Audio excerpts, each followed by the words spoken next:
kalau bursa saham Indonesia itu bener-bener asing itu bener-bener berpengaruh banget.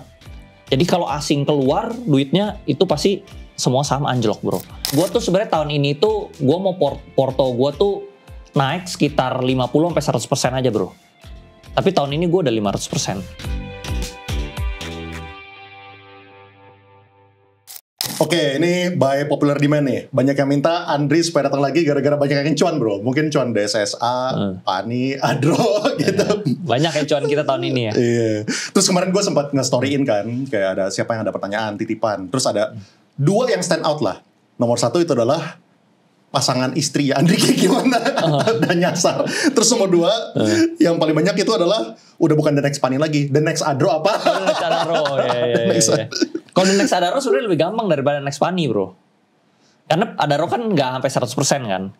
Kalau Pani kan 100%, nyari yang 100%-an lebih susah lah tentunya. Iya. Ya, jadi tapi ini gue mau make sure lagi, ini jelas ya. Ini kita diskusi sebagai edukasi lah ya. Kita juga nggak ada kepentingan lu beli atau lu mau jual ya kan. Dan kita pun juga, gue bakal bagi podcastnya jadi 2 ya. Yang pertama itu pengen bahas apa yang terjadi belakangan inilah, which is kan saham Indo per hari ini yang kemarin baru The Fed announce rate cut-nya di tahun 2025 sisa 2 bukannya 3, makanya pada merah semua. Jadi kita bakal bahas market update. Lalu kita bakal bahas beberapa saham ya, nanti Pani, lalu anaknya CBDK gitu. Jadi tentu ini bukan untuk ajakan jobli ya, untuk edukasi doang. Tapi sebelum gue mulai, ada satu nih yang gue pengen kasih unjuk. Ayo bro, kasih unjuk bro. Sini bro. Enggak, botol minum ya lu gak usah masuk gak apa-apa. Ini nih yang ngasih cuan. Ini yang memperkenalkan kita ya. Ini yang memperkenalkan kita. Berarti sponsor hari ini dari Spiva ya? Enggak bro, gak di sponsor, gak dibayar. Gak di sponsor, gak dibayar. Cuma ikondong kalau haus tengah jalan. Sama ini, sama kan gue kan dapat cuan dari sini, jadi gue boleh lah give back dikit ke sini. Nih, Spiva ya. Silakan. Tinggal kita tunggu IPO-nya ya. Iya, IPO-nya ya. Sama sekarang book building. So gue kalau minum ini sekarang udah kerasa multi bankernya bro. Sekarang. Oke, kita mulai dulu nih dari yang enteng-enteng dulu, yang kocak-kocak. Ada pertanyaan dari Andri Haliman. Gimana rasanya jadi pemersatu bangsa? Cuan. Emang gue pemersatu ya? Pemersatu sih nggak tahu ya.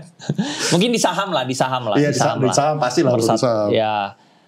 Awalnya sebenarnya saham banyak ini ya. Banyak metode kan. Ya mungkin kalau gue kan emang dari awal ya investing yang multi bagger sih. Kalau yang tadinya kan dulu kan banyak kan trader-trader. Nah mungkin berkat gue jadi lebih banyak investor lah belakangan ini. Ya pemersatu bangsa, orang-orang yang mau pada cuan semua bro. Ya amin. Terus ini, kira-kira mantan lu nyesel nggak putus sama lu kok? Ini random banget ya pertanyaannya ya. Ya kita mulai deh. Tapi kalau nyesel atau enggak, gue nggak tahu ya. Cuman ya mungkin nggak semua orang juga nyari pasangan itu mungkin maunya yang ambisius kayak gue ya. Karena kalau gue tuh orangnya dari dulu emang ambisius sih.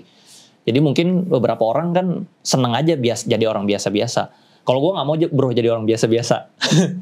Menurut gue life is too short to be average bro. Emang apa implikasinya lu ambisius? Lu jadi gue pengen yang nomor 1 lah. Apapun yang di bidang, misalnya gue dulu olahraga di apapun ya, gue mau yang terbaik lah di bidang itu bro.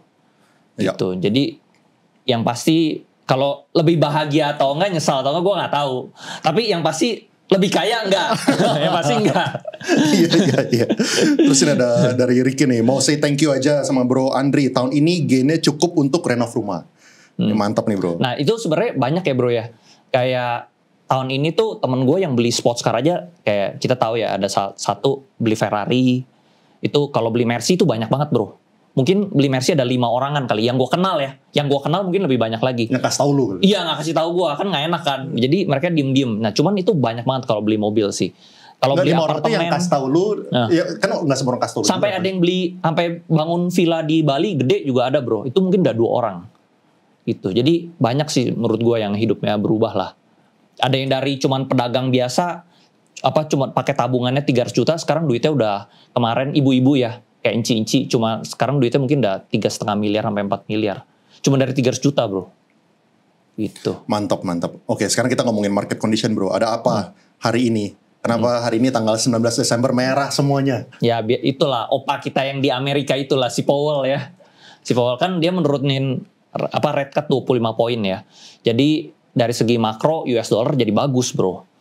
Karena US dollar jadi bagus, ya pokoknya musuhnya kripto, saham dan emas itu US dollar. Jadi kalau US dollar bagus ini otomatis turun. Kalau US dollar lagi jelek, semua orang taruh duitnya di sini gitu. Jadi ya perpindahan antara itu dua sih bro. Nah, jadi itu gara-gara si US dollarnya menguat lah. Sekarang per hari ini aja US dollar udah 16.300, 16.400. Dulu waktu gue kuliah 9.000 bro.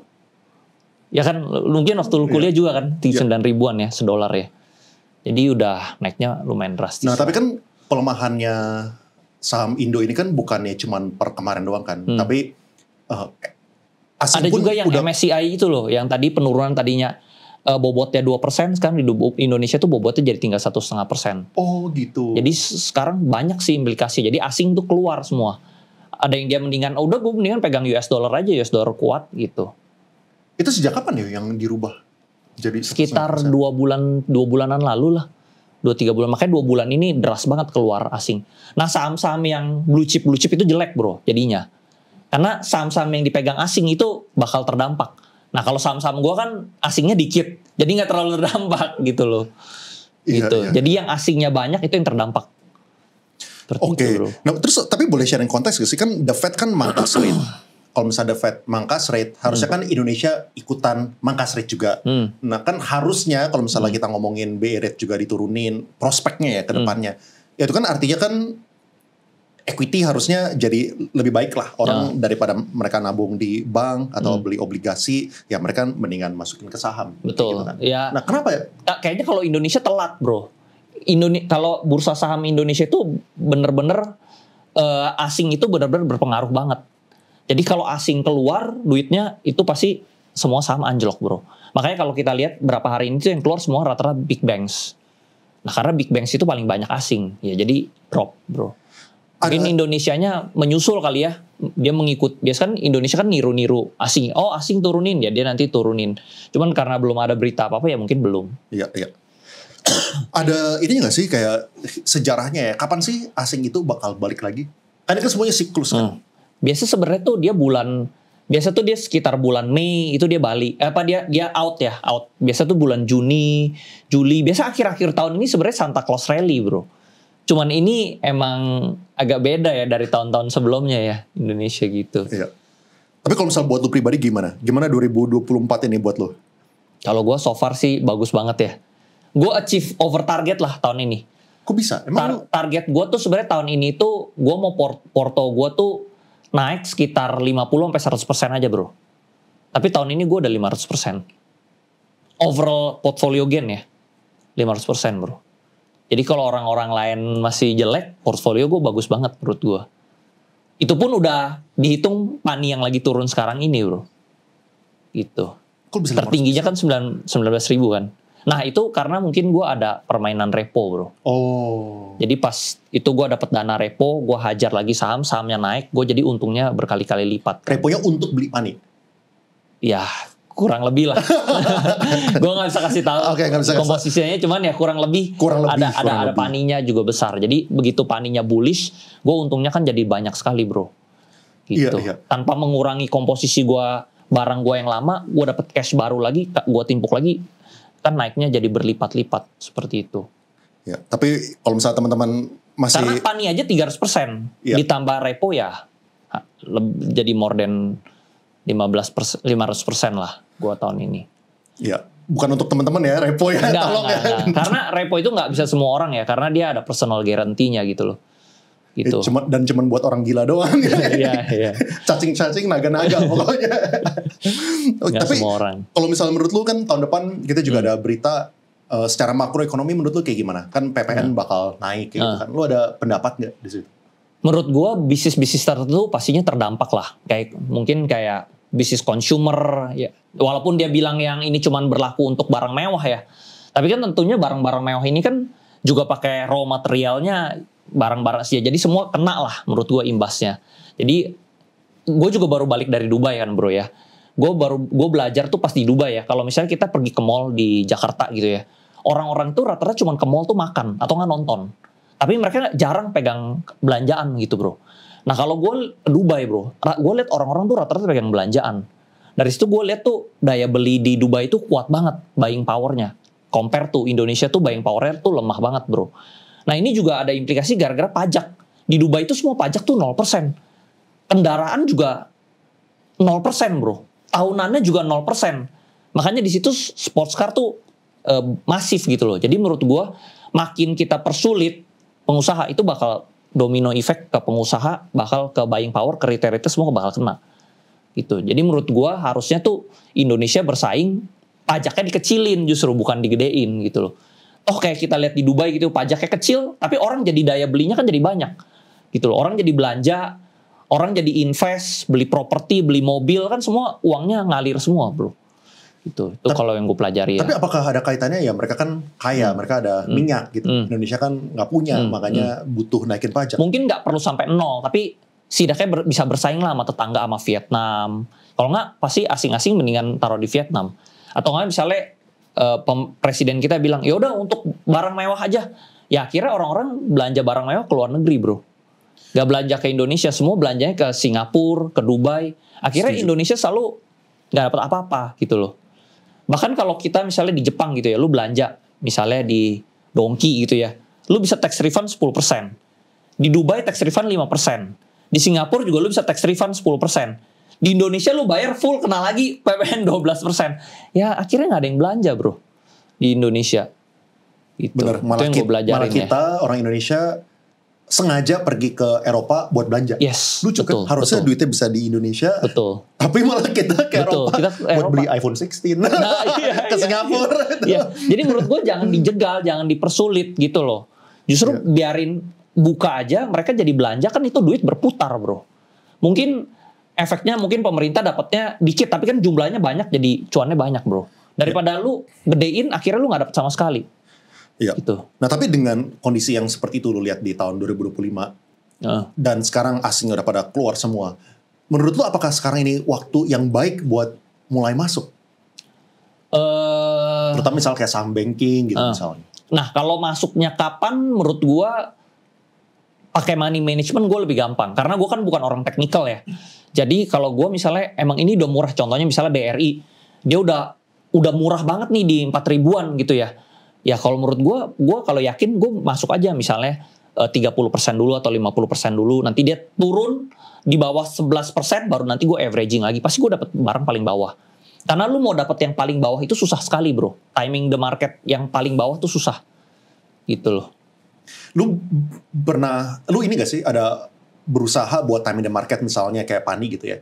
Kemarin misalnya naik 19.000 atau enggak misalnya sekarang turun. Oh lu berusaha gak sih? Oh kalau misalnya naik 19.000 gue trimming dulu, gue jualan dulu. Habis itu waktu ke 15.000 gue sengaja beli lagi gitu. Ada kayak gitu-gituannya atau lu gak mikirin? Gue gak ada. Lu gak mikirin? Justru gue difitnah orang jualan. Padahal gue gak jual, gue malah beli. Di 19.000 aja gue beli bro. Karena waktu itu gue tahu ya CBDK udah mau keluar. Ya udah gue beli di 19.000 pun gue berani beli. Gue beli hampir 10M di 19.000 bro. Gitu. Jadi gue nggak takut gitu. Karena gue tahu juga targetnya masih jauh lagi lah. Targetnya kan dia masih nanti ke depan masih bisa masukin lahan lagi, masih ada corporate action lagi gitu. Jadi gue nggak takut lah. Gue jadi ya udah 19. Toh misalnya yang 19.000 ini rugi ya. Tapi kan gue yang lain-lainnya juga untung. Gue ada harga bawah juga. Ada harga 700, harga 1.000, harga 5.000. Kemarin 15.000 juga beli, 16.000 juga beli, 10.000 juga gue ada beli gitu. Ya rugi di sini tapi yang lain-lain untung lah. Tapi ini just a matter of time menurut gue pasti untung bro. Cuman just a matter of time doang. Not financial advice. Iya enggak, tapi tidak rekomendasi gue yang harus gitu mengingatkan ini. Ya, ini kita berdiskusi ya. Daripada gue ngomong sama dia berdua, mendingan kita ngobrol kayak gini kan jadi lu bisa pertimbangin. Karena teman-teman di sini beli juga nggak ada gunanya buat gue gitu loh. Nggak ada benefitnya. Iya. Karena mereka kan yang gue ngomongin kan saham-saham dengan market cap besar. Nggak mungkin kayak teman-teman retail beli kecil-kecil gitu bisa naikin sahamnya signifikan, nggak mungkin. Karena dia market capnya gede. Kecuali kalau misalnya gue ngomong saham-saham yang market cap kecil ya mungkin terbang. Tapi sama market cap gede nggak segampang itulah. Biasa naiknya. Bro, untung nggak dibagi, tapi kalau misalnya turun dihujat. Iya. Tapi gue seiring berjalannya waktu gue makin kebal bro. Awal-awal mungkin sakit hati, lama-lama udah gak sakit hati, udah bodo amat bro. Soalnya ujung-ujungnya kayaknya banyak yang lebih cuan juga lah. Gitu. Iya, jadi mungkin Ya. Tapi kalau misalnya ini ada pertanyaan dari publik ya, ada orang yang portonya udah turun dalam gitu ya, 4 tahun. Cara recovery portonya kayak gimana? Kalau menurut gua itu harus dicek sahamnya satu persatu. Kalau misalnya dia udah nggak bisa recover itu harus di-cut, bro. Contohnya orang-orang yang portfolionya tuh 20-an emiten tuh harus dibuang-buangin dulu.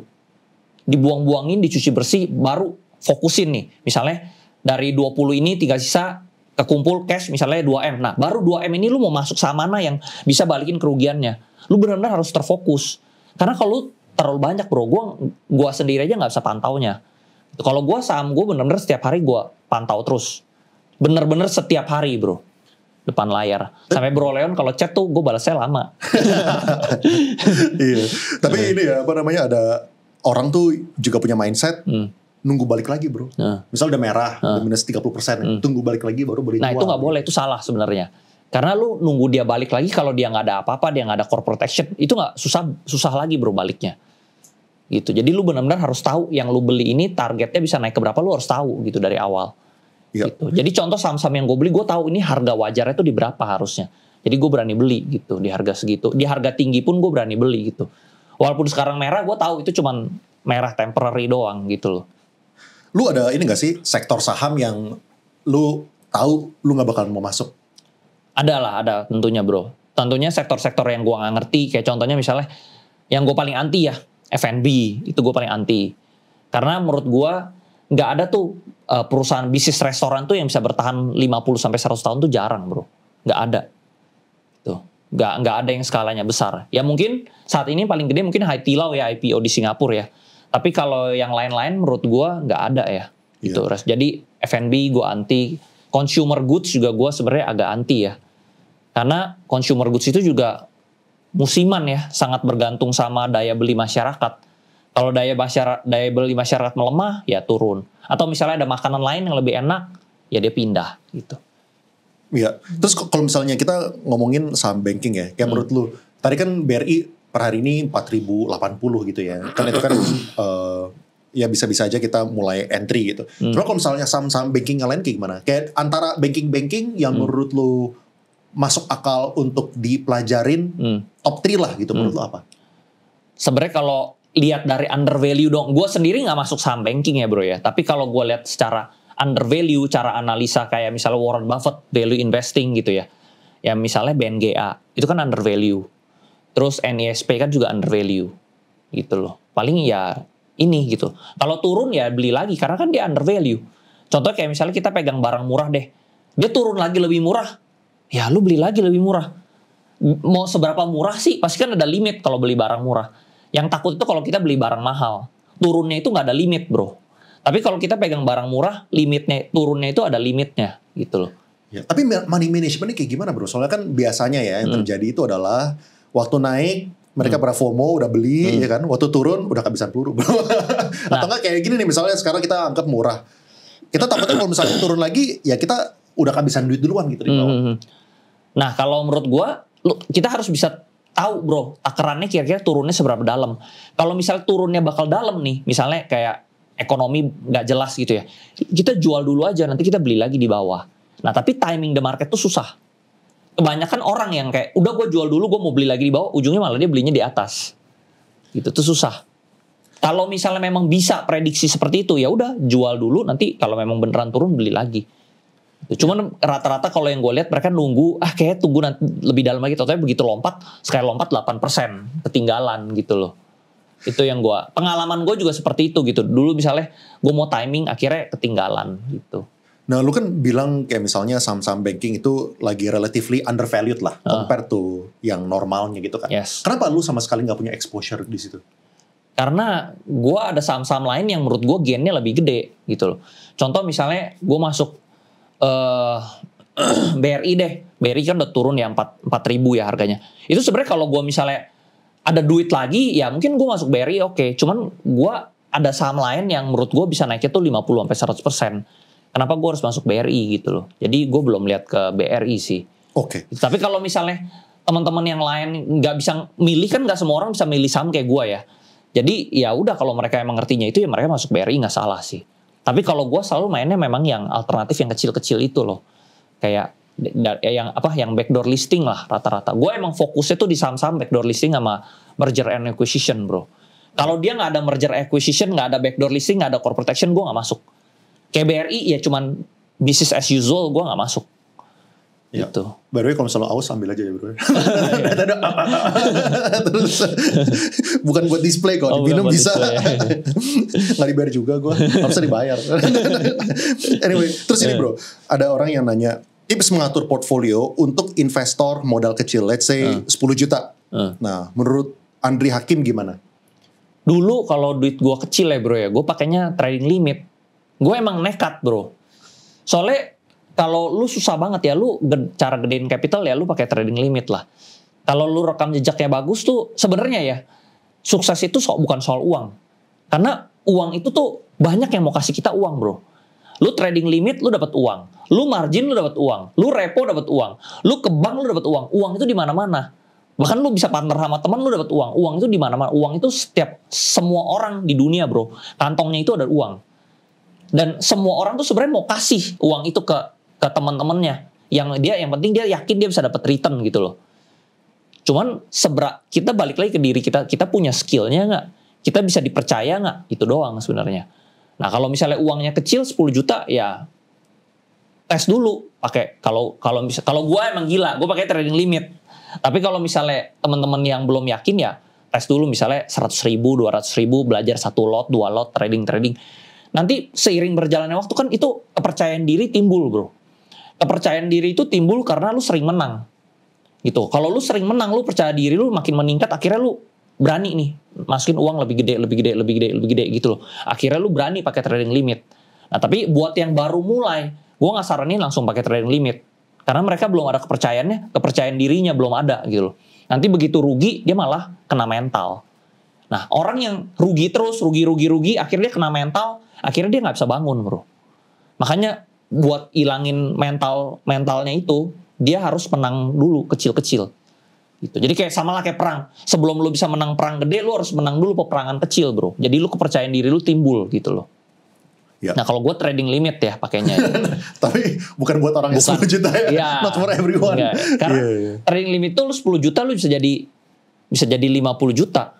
Iya. Gitu. Bisa kali 5. 10 juta kayak 50 juta. Kalau lu bener 50 juta lu untung 10% aja berapa? Ya caranya itu kalau mau melewati dari saham. Tapi kalau saran gua paling gampang ya kerja. Dapat gaji itu aman. Lu gak usah pakai trading limit, lu dapat gaji lu cicil aja. Itu jalur aman. Kalau tadi gua jalur nekat. Makanya not for everyone. Okay. Not for everyone lah. Seorang karyawan pabrik gaji UMR, baiknya invest saham atau fokus nabung sampai 100 juta baru terjun? Menurut gua bagusnya dikombinasi lah. Iya, dia sembari kerja boleh, sembari nabung gitu loh. Mulai dulu dari duit kecil. Dari duit kecil dia dapat pengalaman menang kecil kan, kepercayaan dirinya timbul gitu bro. Kalau misalnya orang baru invest saham pertama kali terus dia rugi, dia kan langsung gua nggak mau masuk saham lagi lah. Saham itu rugi gitu. Padahal kalau ditarik panjang mungkin dia untung gitu loh. Udah give up duluan. Iya udah give up duluan. Jadi emang dia harus dapat, gue masuk ternyata untung. Itu baru nge-build up dia punya confidence gitu bro. Iya benar.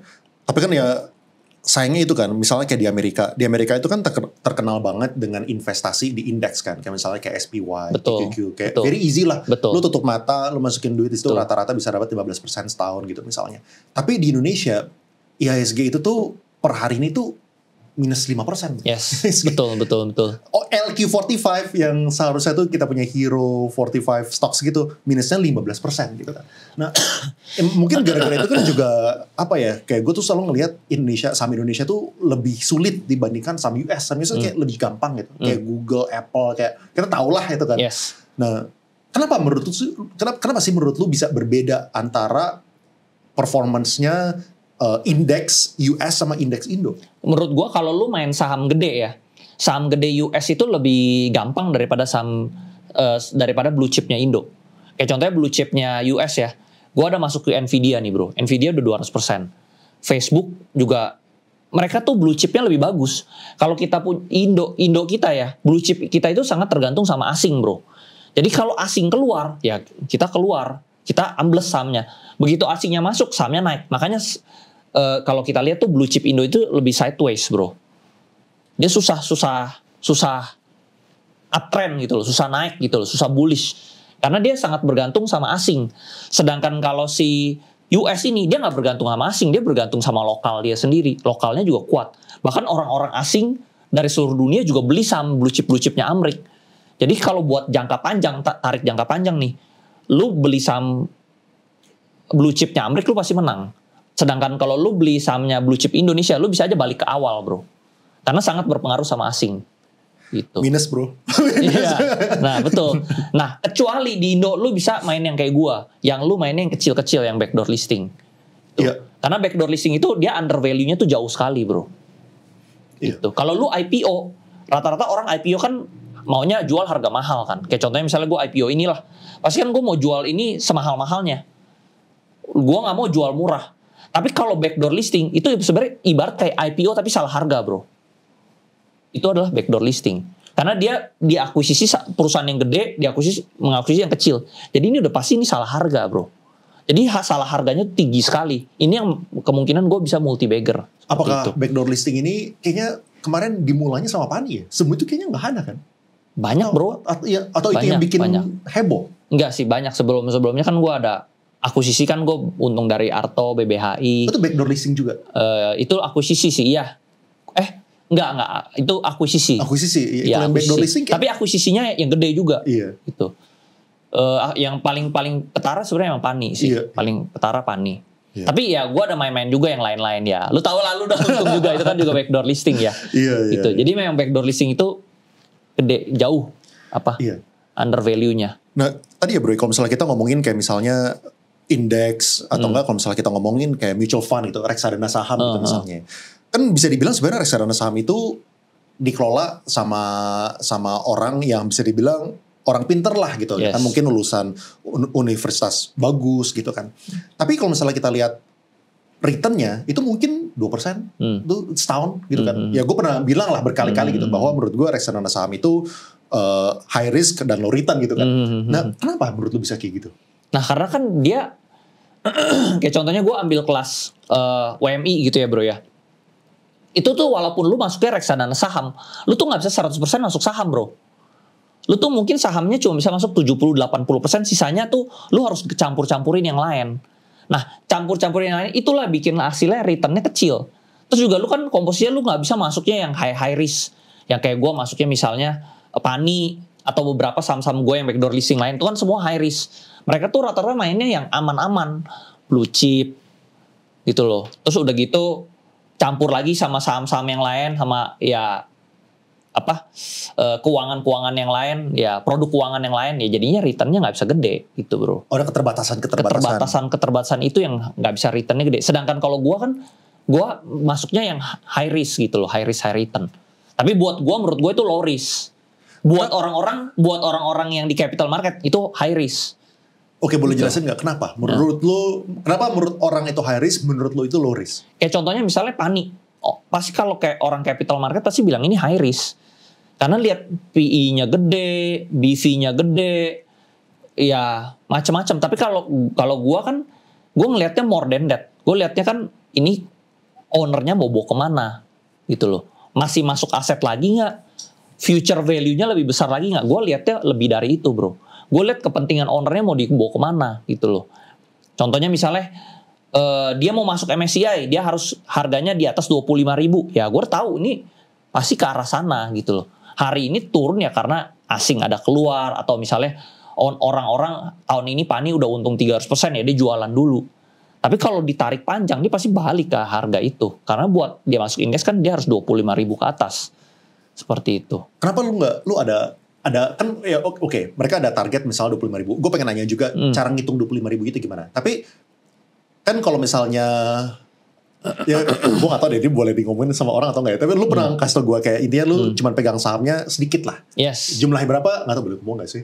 Jumlah berapa saham dalam portfolio lu? Ya gue kurang dari 5 lah. Kurang dari 5 saham kan? Kurang dari 5 buat saham. segitu kan? Dan paling gede kan Pani lah gue asumsi gitu kan? Iya Pani. Ya, kan? Pani itu ibarat gue kayak anchor. Gue kayak jangkar gitu loh. Kalau misalnya gue ketemu saham kecil yang bagus, gue ambil dari Pani, bukan karena Paninya jelek. Gue jual bukan karena dia jelek, gue jual karena gue tahu ini bisa naik lebih gede. gue masukin. Tapi yang ini kan lu nggak mungkin bisa masuk banyak nih. Saham-saham kecil-kecil ini kan lu nggak bisa masuk banyak. Gue ambil dari sini sedikit, ya gue ambil kelingking lah. Gue taruh di sini. Nah ini naik gede nih. Tapi gue merasa ini udah overvalue nih. Gue jual yang ini, gue balikin lagi ke sini. Tapi ini jadi 2. Iya. Jadi makin banyak. Nah terus gue lihat lagi ketemu yang kecil. Gue ambil lagi kelingkingnya lagi, gue taruh sini. Ini langsung naik jadi gede lagi nih. Gue balikin lagi ke sini. Sedangkan ini naik terus. Nah itu makanya kalau kita lihat PANI itu tahun ini paling cuma naik 250-300%. Tapi portfolio gue bisa 500%. Karena itu gue untung dari yang kecil-kecil ini banyak sekali bro. Gue ambil dari sini, yang ini jadi gede, dapatnya gede lagi, balik ke sini jadi lebih gede lagi. Sedangkan ini juga gue main pinjam-pinjam sana sini, gue dapat dana banyak, jadi gue gede sekali, cepet gitu bro. Itulah. Tapi ya ini nggak untuk semua orang lah. Karena ini high risk lah. Iya, gitu iya. loh. Berarti return lu kan waktu pertama kali kita podcast itu kan di bulan Januari kalau nggak salah, Desember gue lupa. Itu kan 20.000% kan. Iya. Berarti sekarang udah berapa ribu persen? 80 ribuan persenan lah. Iya. Lu gak takut ngomong kayak gitu kan orang bisa ngitung bro. Dari 500 juta naik 20.000%, 100 miliar. 80.000% jadi 400 miliar. Orang bisa ngitung. Pasti hitung-hitung aja kan. Duitnya tetap bawahnya gue. Kalau itu berarti kalau 400 miliar berarti satu multi bagger lagi dong. Satu bagger lagi dong. Ya, satu T. kurang lebih lah. Terus next step lo apa nih? Kalau misalnya duitnya udah 1 T up, ini pertanyaan orang juga nih. Apa yang Ko Andri akan lakukan? Apakah stylenya akan berbeda misalnya ya? Oh kalau misalnya gue udah punya 1 T, gue masukin aja ke BCA. 15% setahun, 10% setahun dapat lah gitu misalnya. Gitu. Udah bro, CPM setiap tahun. Kayaknya gue merasa gue udah comfortable ya, gue udah nyaman main seperti ini. Tapi kayaknya lu udah ngomong itu dari dulu bro. Kayaknya lu dulu pernah bilang kayaknya. Mungkin one day gue main dividen gitu, tapi kayaknya enggak. Gue tetap main seperti ini. Pokoknya tetap main seperti ini. 1 T lu. Ya kalau gue ketemu lagi yang kecil, udah gue ambil lagi sedikit, gue masukin yang kecil ini jadi gede, ntar gue jual, masukin lagi gitu. Lu gak ada ketakutan nanti, wah, lu make a mistake dari 1 T-nya malah nyungsep gitu? Kan duitnya juga dari sana. Gue untungnya dari sana. Gue dari nol dapat dari sana sampai segede gitu. Kalau nyungsepnya juga dari sana ya, it's okay menurut gue. Itu yang penting ya gue. Tapi kan gue ada money managementnya. Gue tau lah penurunan di berapa ya, di mana gue harus cut loss atau gue jual, harus gue sell, gue tau lah. Yeah. Dan gue tahu juga kapan gue waktunya jual tuh, waktunya gue out kapan gue tau lah. Jadi terus, harusnya nggak sampai hancur-hancuran enggak lah. Terus lu naik 500% regret nggak kemarin beli Ferrari? itu bisa jadi apa ya? Enzo bro, bisa jadi Enzo itu. Mungkin awalnya kalau Porsche mungkin gue lebih regret ya. Karena Porsche gue kan elektrik ya. Gue beli harganya turun, tapi kalau Ferrari nggak sih bro. Karena emang gue suka banget ya. Nah, lu kan sebenarnya lu cari duit banyak gunanya buat apa bro? Buat achieve mimpi-mimpi lu kan. Semua mimpi-mimpi lu yang lu pas kecil lu pengen, yang lu dulu nggak bisa beli, itu lu beli. Nah ya sekarang gue ada uangnya ya gue ambil sisihin sedikit, gue beli. Gue nggak nyesel sih gue beli Ferrari itu. Bener-bener nggak ada penyesalan. Kalau Porsche mungkin ada penyesalan. Penyesalan itu karena kenapa gue beli elektrik gitu loh. Tapi kalau Ferrari gue nggak nyesel. Karena emang gue dari kecil suka banget. Jadi begitu gue beli ya. Walaupun gue pakainya jarang bro ya. Tapi gue setiap kali keluar rumah, gue lihat dia di garasi tuh gue kayaknya udah happy gitu. Jadi setiap kali gue keluar rumah, hati gue bawaannya happy bro. Gitu walaupun gue nggak pakai, gue cuma lihat kayak, wah ini cakep banget ya gitu. Udah itu gue udah puas bro. Ada yang nanya bro, kenapa nggak beli hypercar supaya lebih happy lagi ngeliat di garasi? Menurut gue pajaknya udah nggak make sense, udah nggak masuk akal. Jadi gue nggak bakal beli hypercar. Mungkin kalau gue tinggal di Dubai, gue bakal beli. Karena di Dubai itu lu nggak kena pajak tahunan bro. Murah banget, semua mobil di sana murah. Itu Rolls Royce, Ferrari, Lamborghini itu udah kayak kacang goreng di sana. Justru kalau di situ lu naik Kayla atau naik apa? Justru lu paling terkenal bro. Justru paling keren bro. Karena langka gitu loh. Justru semua orang naik sports karena justru kayak gitu ya bro ya. Nggak make sense lah pajaknya kalau di Indonesia. Jadi gue kalau value money-nya menurut gue nggak worth it lah. Mendingan gue ke Dubai, gue sewa aja. Seminggu udah gue puas, udah gue balik lagi ke Indo. Iya. Gak worth it bro. Balik ke tadi bro, kayak lu ngitung 25.000 PANI untuk masuk MSCI, gimana caranya? Itu ada hitungan liquidity-nya bro. Apa yang dilihat? Liquidity-nya apa? Angkanya berapa gitu? Waktu itu gue hitung-hitungan sama orang-orang capital market ya. Gue sih jujur nggak gitu ngerti hitungan detailnya ya. Cuman dia harus di atas 25.000 ini baru bisa, berarti sekitar 300-an T. Dia harus ada market cap di atas 300-an T itu baru dia bisa masuk ke MSCI. Ngitungin free floatnya. Yes, free floatnya dan everythingnya. Karena di persyaratannya lumayan banyak ya. Jadi waktu itu kita hitung dia harus di atas 25.000. Jadi menurut gua dia pasti cepat atau lambat dia pasti ke angka segitu. Tuh loh. Sekarang ini turun ya mungkin karena udah naik tinggi. Terus ada retail yang wah gua udah untung 300% dia jualan turun lagi.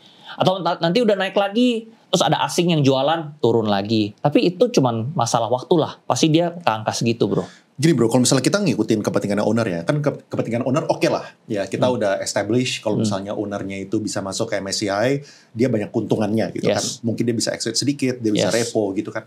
Nah tapi kan kadang-kadang rencana owner pun juga tidak terpenuhi. Misalnya kayak kemarin brand gitu misalnya. Nah sepede-pedenya lu dengan kepentingannya owner, lu nggak takut dengan kejadiannya brand kemarin. Brand juga mau, kepentingan owner juga mau kok masuk MSCI, tapi nggak jadi dia. Ya itu ibaratnya musibah lah ya bro ya. Kayak contohnya kita naik mobil nih. Tujuan kita sebenarnya dari poin A ke poin B. Tapi tiba-tiba di tengah jalan misalnya ada hujan, ada badai. Kan kita nggak bisa kontrol hal itu. Cuman tujuan kita ke poin B gitu. Ya mungkin kayak contohnya misalnya di brand pasti Pak PP nggak give up begitu aja. Pasti nanti dia cari caranya lagi. Pasti untuk sampai ke poin B gitu bro. Sama lah kayak orang bisnis kan. Semua pasti bisnis plan-nya kan semua cantik kan. Dia bikin gua semua bisa dapat segini, duitnya segini. Pertumbuhannya setahun segini. Tapi kan along the way nggak segampang itulah. Jadi ada penurunan dikit. Tapi setidaknya itikat baiknya ada lah kesana. Goalnya, niatnya ada lah. Gitu loh. Semoga aja tercapai. Harusnya kalau PANI lebih tercapai.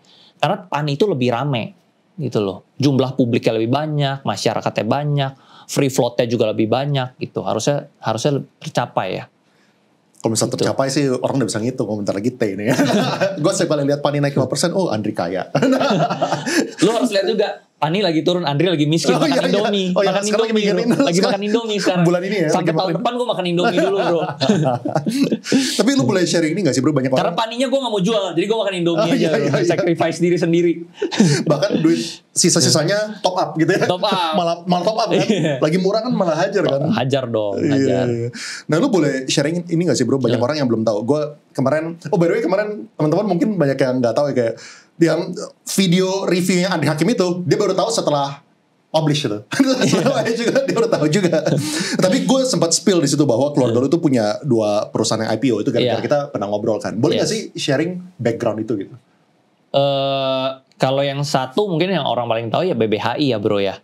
BBHI ya itu udah dipegang sama kita 28 tahunan lah. 28 tahun. Terus dijual ke Chairul Tanjung seperti itu. Karena ada penambahan modal inti dari OJK itu 1 tahun itu 1 T gitu loh. Nah orang tua gue nggak mungkin lah sanggup nambah modal 1 T setiap tahun. Jadi dijual ke Chairul Tanjung gitu loh. Nah begitu dijual gue baru beli di market. Jadi gue bukan insider belinya pas ini, enggak.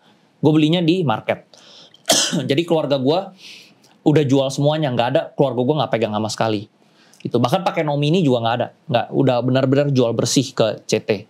Gua belinya di market seperti itu. Apakah menurut lu gimana sih kayak kalau misalnya lu memiliki pengalaman sebagai keluarga dari owner emiten gitu ya? Apa kan lu kan pasti ketemu juga sama orang-orang yang pinter dan mereka bisa baca laporan keuangan, tapi mereka nggak punya pengalaman seperti lu. Nah itu perbedaannya apa emang? Jujur, kalau gua akunting finance gitu ya bro ya, gue sebenarnya matematika nggak pinter-pinter amat bro. Jadi gue kan baca buku Richard Branson ya, Virgin. Dia juga bilang Richard Branson juga nggak pinter matematika bro. Tapi justru di buku itu Richard Branson bilang, justru gue bersyukur gue nggak pinter matematika. Karena gue nggak pinter matematika, jadi berani bro masuknya. Seandainya lu pinter matematika, lu pasti hitung-hitungan terus hitung-hitungan gitu. Jadi kayak contohnya misalnya orang tua gue hitung-hitungan, aduh untung ruginya dihitung terus gitu. Akhirnya malah bocuan gitu loh. Kalau gue justru karena gue ini udahlah gue jalan dulu gitu loh. Nah yang gue lihat itu sebenarnya balik lagi, yang gue lihat tuh sebenarnya bukan di keuangannya sih. Yang gue lihat tuh sebenarnya value masa depannya bro. Perusahaan ini bakal jadi lebih gede sebenarnya, yang gue lihat sih lebih ke sana gitu loh. Lalu yang gue lihat kan karena bokap gue perusahaannya IPO, dia kan sering ketemu juga sama owner-owner emiten lain ya. Banyak lah, salah satu konglo-konglo yang di Indo itu gue beberapa kali ada ketemu gitu loh. gue lihat tuh saham dia naik bro. Si Konglo ini sahamnya tuh naik tinggi. Sedangkan saham bokap gue kok nggak naik gitu loh. Nah dari situ gue baru tahu yang namanya value trap itu bro. Perusahaan ini bisa murah, perusahaannya berjalan normal, tapi ya sahamnya nggak kemana-mana karena ya ownernya nggak ada kepentingan, nggak ada corporate action gitu. Sedangkan yang ini rame, corporate action terus ada. Jadi gue tahu bro, kepentingan owner tuh sangat penting. Ya walaupun yang ini lebih mahal, yang ini lebih murah, tapi kalau dia nggak ada apa-apa dia nggak kemana-mana gitu. Itu sih yang gue pelajarin bro. Nah buat orang-orang ya bro ya, ini ada pertanyaan dari publik juga nih. Kalau misalnya lu kembali ke umur 20 dengan misalnya punya 300 juta gitu ya, tapi lu nggak punya privilege seperti sekarang, which is inilah family yang memiliki emiten gitu kan. Kira-kira gimana caranya supaya kita tuh bisa mengasah skill kita, supaya kita tuh bisa ngebaca kepentingannya owner, ngerti corporate action yang bagus, backdoor listing yang bagus. Soalnya kan sekarang backdoor listing lagi banyak banget, tapi nggak semuanya bagus. Nggak semuanya bagus. Nah gimana caranya kita tuh bisa membedakan itu? Di luar dari ngikut kelas lo. Ini udah pakai bajunya soalnya. Iya, kebanyakan orang sebenarnya ikut kelas. Tapi bener sih yang lu review ya bro ya. Yang lu ngomongin di review lu tentang gua ya.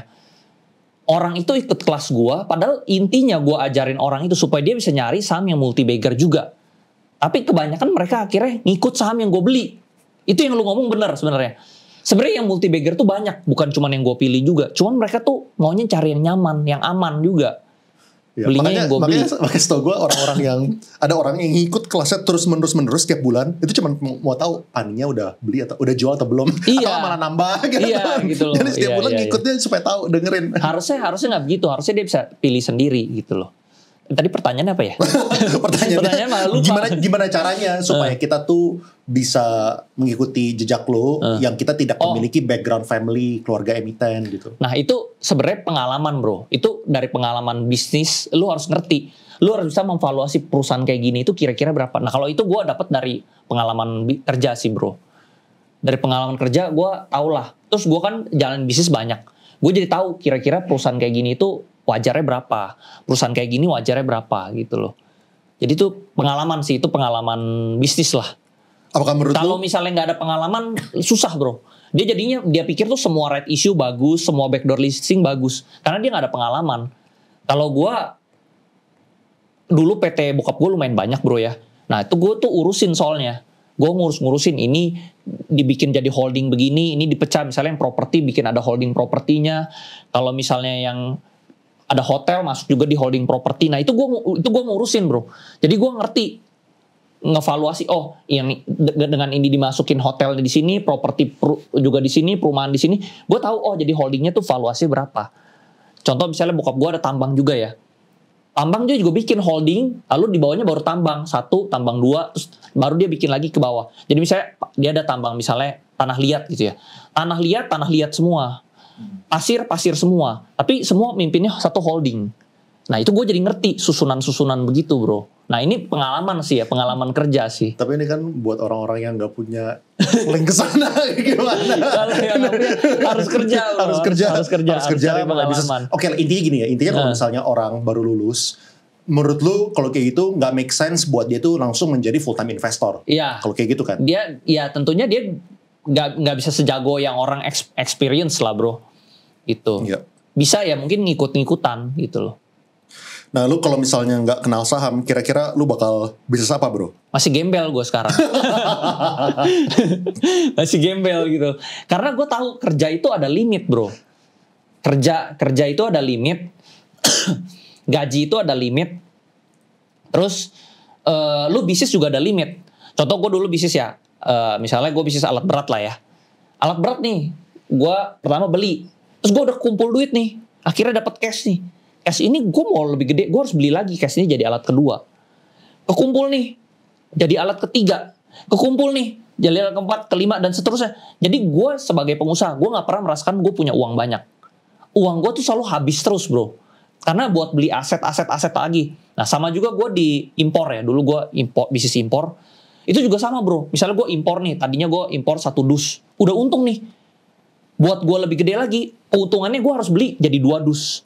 Keuntungannya beli lagi 4 dus. Tapi gue kayaknya itu di inventory, di aset. Gue gak pernah pegang cash uang gede. Gue cuma merasakan uang gede itu pas gue masuk di capital market, di saham gitu, di keuangan. Karena uang jadi uang, jadi uang, jadi uang. Gue jadi merasa, wah ini baru berasa kaya gitu, pegang duit banyak gitu loh. Kalau bisnis gue nggak, nah sama juga gue kan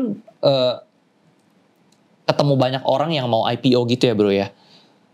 Mereka itu bisnisnya sebenarnya gede. Ada yang bisnisnya tuh market cap-nya mungkin 800M, ada yang 500M. Tapi cash-nya kering bro. Karena dia balik lagi buat beli inventory, beli aset, beli pabrik, beli gudang. Jadi mereka tuh nggak pernah merasakan uang gede. Jadi kalau gue tanya, lu nanti tujuan IPO mau buat apa? Ya gue mau ambil cash lah, gue mau ngerasain gue udah bisnis ini 20-30 tahun, gue mau akhirnya mau pegang uang banyak. Nah gitu, jadi menurut gue pebisnis itu nggak enaknya apa ya, lu nggak pernah merasakan dapat uang banyak. Karena uang lu tuh jadi inventory. Nah ada juga bro ya, temen gue bisnis restoran. Dia dapat untung banyak dari Pani bro. Keuntungan dari Pani ini dijual, dia bikin restoran kedua. Seandainya dia nggak bikin restoran kedua, untungnya lebih banyak lagi. Bisa jadi 5 restoran ya? Nah, mungkin 10 restoran bro. Karena dia ikut gue dari awal-awal, dari 700-an kan. Nah, karena dia bikin kedua, ternyata yang kedua ini marketnya nggak rame, sepi. Akhirnya rugi yang keduanya. Akhirnya hilang kan potensial gain dia yang besar itu gitu bro. Iya. Terus ini bro, apa yang membuat Ko Andri bisa lebih berfokus di saham daripada instrumen lain seperti kripto? Kalau misalnya menurut gue, apakah ini gara-gara lu punya background keluarga yang pernah memiliki emiten, jadi lu ada unfair advantage itu atau kayak gimana? Sebenarnya gue masuk kripto dulu daripada saham dulu. Gue di 2017 tuh masuk kripto dulu bro.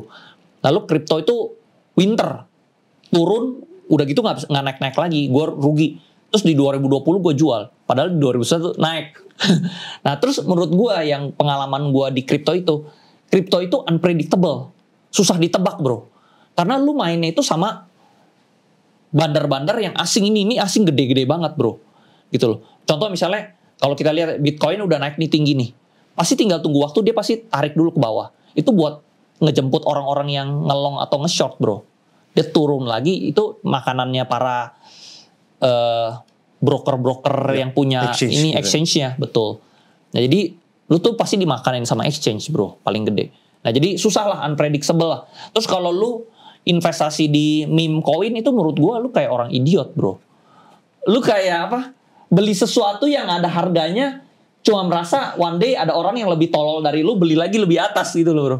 Jadi lu kayak Ponzi gitu. Seandainya nanti gua udah paling atas sih, semoga ada orang yang lebih tolol lagi beli gambar ini di harga lebih atas. Itu kayak permainan bodoh gitu bro. Kalau gue mendingan beli sesuatu yang ada fundamentalnya gitu loh. Gitu. Ya lu bisa untung nggak? Bisa. Cuman kan lu kayak gambling gitu loh. Lu nggak bisa prediksi apa-apa. Ya nasib lu di tangan hoki aja gitu.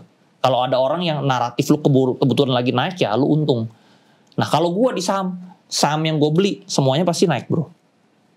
Gak pastilah. Tahun ini bro, orang saya bilang, bro, lu lossnya di mana? Tahun ini gue zero loss. Semuanya saham semua yang gue beli profit, nggak ada loss. Karena gue udah tahu yang ini floating kecil. loss nggak ada. Floating loss nggak ada ya bro, nggak ada. Udah benar-benar semua udah gue eksekusi. Mungkin Pani di 19.000 floating loss. Oh ya, tapi kan average-nya di bawah. Nggak ada, benar-benar nggak ada. Benar-benar semuanya udah take profit sih. Nah ini ada pertanyaan juga bro, lu sebelum bisa jago banget analisis saham, apakah lu pernah ikut kelas saham juga dengan orang lain? Pernah. Gua awalnya belajar saham itu tentunya dari family business ya. Gua ada, terus gue kenal juga sama beberapa konglo-konglo yang punya emiten. Gue belajar dari situ. Gue belajar juga di YouTube. Dulu di YouTube-nya Pak Lokeng Hong gue nontonin satu persatu. Semua YouTube dia gue nontonin lah.